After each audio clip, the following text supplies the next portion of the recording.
जय श्री राम, जय श्री कृष्णा, बोलो श्री बालकृष्ण लाल की जय।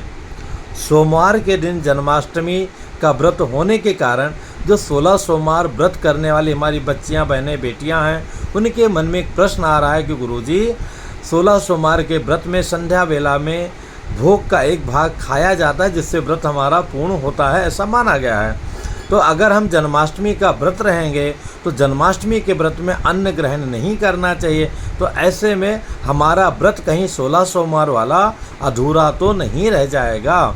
तो हमारी बहनें, बच्चियां, बिल्कुल आप चिंता ना करें, बिल्कुल आपका व्रत पूर्ण रूप से और भी अच्छे पुण्य के साथ में सफल होगा अगर आप जन्माष्टमी के नियम का पालन करेंगी। तो जब हम एक बड़े नियम का पालन करते हैं तो छोटा नियम अपने आप हो जाता है। जैसे कि कोई डीएम है, डिस्ट्रिक्ट मजिस्ट्रेट, वो एसडीएम के कुर्सी पे अथवा एसपी के कुर्सी पे कहीं पर भी बैठ सकता है क्योंकि वो डीएम है। इसी प्रकार से जब आप जन्माष्टमी का व्रत रह रही हैं और उसमें भी निराहार व्रत रह रही हैं तो फिर आपका ये व्रत अपने आप में पूर्ण हो जाएगा। 16 सोमवार वाला भी भगवान अत्यंत प्रसन्न होंगे।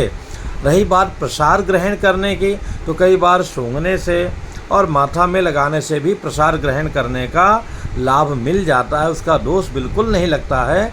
तो व्रत कीजिएगा और उसी प्रकार से भोग संभव तो भोग लगाइएगा और लगाने के बाद जो आपके हिस्से का प्रसाद है उसको माथे में लगा करके सुरक्षित अच्छे से रख दीजिएगा और अगले दिन जब पारण करना रहेगा तो उसी प्रसाद से पारण कर लीजिएगा। वो प्रसाद भोग ना भी लगाएंगी तो भी कल के दिन जन्माष्टमी के दिन आपको कोई दोष नहीं लगेगा, पर प्रयत्न करके अगर लगा सकते हैं तो अवश्य लगाइएगा। तो मन में कोई दुविधा न रखिएगा। सोमवार का, 16 सोमवार का तो आपको लाभ मिलेगा ही, साथ में ही श्री कृष्ण जन्माष्टमी के व्रत रहने का भी पूरा लाभ मिलेगा जो कि हमारी 21 पीढ़ियों को नरक से मुक्त करा देती है, हमें पापों से मुक्त करा देती है। तो इसलिए पूरे मगन होकर के कन्हैया का जन्मोत्सव मनाइए और अपने भोले बाबा तो और भी मगन हो जाते हैं कन्हैया जी को देख करके, उनका उत्सव देख करके। तो ऐसे में कोई दुविधा, शंका मत रखिए, व्रत रहिए।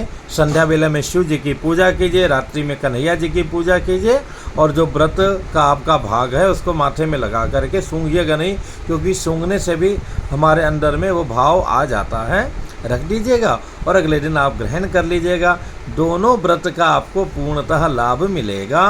कोई भी ऐसा मन में दुविधा मत रखिएगा।